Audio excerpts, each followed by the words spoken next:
Hello everyone, this is Ms. Purnima Vadak, Assistant Professor in Department of Electronics and Telecommunication, KCC-MSR, Thane. We are here to discuss about what is GATE and what is its relevance with respect to electronics and telecommunication engineering. So, let us see what is GATE. So GATE, basically from its full form you can come to know it is a graduate aptitude test in engineering. It is basically taken for understanding the knowledge of the candidates in various undergraduate subjects in engineering, technology, architecture and postgraduate level subjects in science. Now this GATE is conducted jointly by the Indian Institute of Science, that is IISc Bangalore, and the 7 Indian Institutes of Technology, that is IITs, on behalf of National Coordination Board NCB, Department of Higher Education, Ministry of Human Resource Development MHRD, Government of India. So on behalf of all these organizations, the IISc and IITs jointly conduct this GATE examination. Now, why is this GATE required? If you are planning to pursue a master's or a post-graduation in the institutes which are sponsored by government agencies or MHRDA like IITs and many other institutes, in that case you will have to qualify the GATE examination. Also, it is required for doctoral programs in some relevant branches of science. If while pursuing the post-graduation you want to get the stipend, scholarship or assistantship, some institutes makes it mandatory for the GATE qualification in that case. This obtained GATE score is also useful, or it is used by many of the public sector undertakings, that is PSUs, like Bharat Heavy Electronics Limited, ONGC, IOCL, NTPC, etc. for their recruitment process in the first stage. And once you clear the GATE, your valid score of GATE is valid for 3 years. It has a validity of 3 years. So that is the relevance of GATE. Then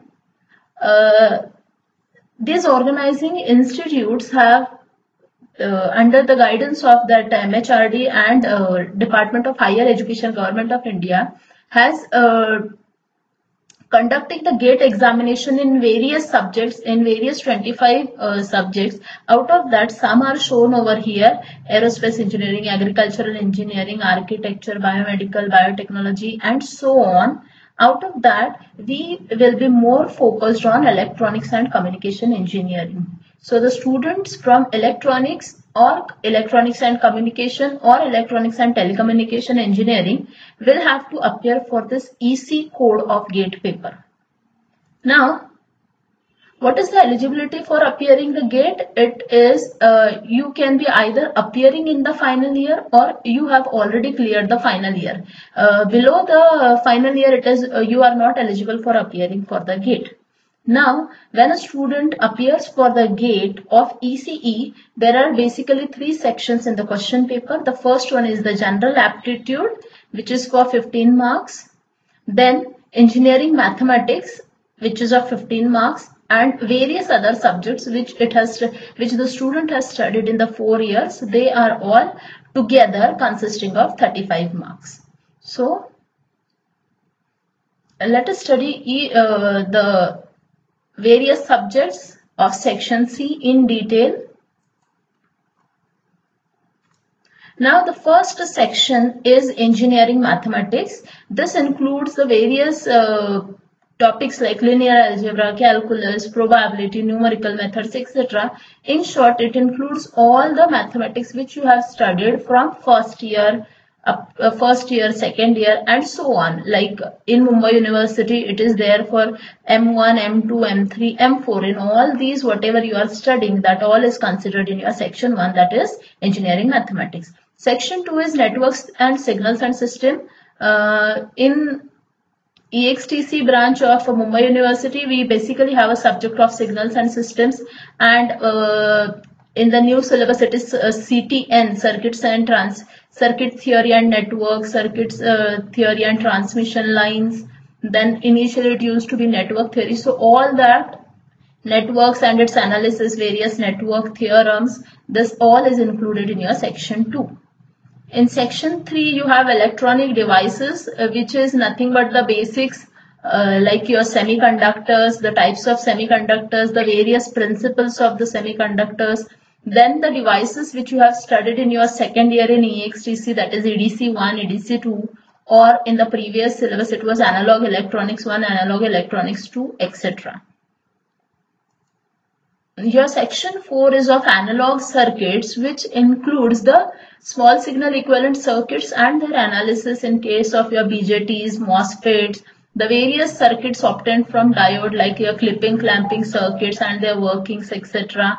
The analysis of single stage, multi-stage amplifiers, the differential amplifiers, power amplifiers and the operational amplifiers as well. The way the LIC subject which the students generally used to study in second year, that all is considered in this. Then filters, oscillators, all this circuit and their workings. In section 5 we have digital circuit. Digital circuit we study in digital electronics or digital in DSD subject, digital systems and design, which generally consist of number systems, the various combinational circuits, sequential circuits, the memories and the microprocessor, the basic microprocessor 8085, a very small part of it is generally considered. In section 6 we have control system. Control system students generally study in EIC subject, which earlier it used to be a control system separate subject in second year. In that you have transfer functions, how to calculate the transfer function using block diagram, then signal flow graph, the various plotting methods of frequency response, Bode plot, root locus, etc. The transient and steady state analysis of the systems and so on, that is included in the control system. The section 7 is the communications.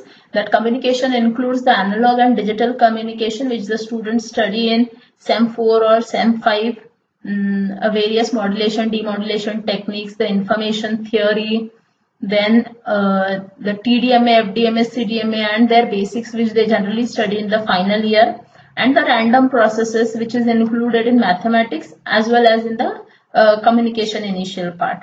The section 8 is of electromagnetics. Electromagnetics in Mumbai University is covered in wave theory and propagation subject, and EE electromagnetics engineering in the new syllabus, which generally have various Maxwell's equation, the wave propagation in the plane wave propagation and its various properties during reflection, refraction, etc.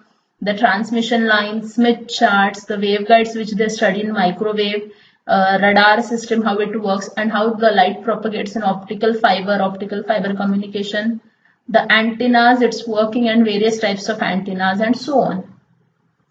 So now what is the registration process for the GATE examination? Generally we get the notification of when the online application process starts.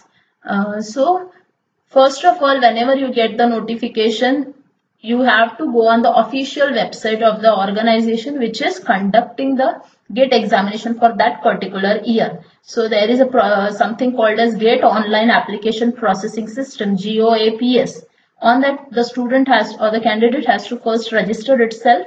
Once it registers on that official website, then it has to fill the online application form. While filling online application form, various information like name, date of birth, etc. is required, and along with that you have to upload various documents like photographs, your signature and some of your degree certificate, etc. Once that application form is done, the last step is regarding the payment of application fee, and that payment of application fees should be compulsory done through the online or the electronic mode only.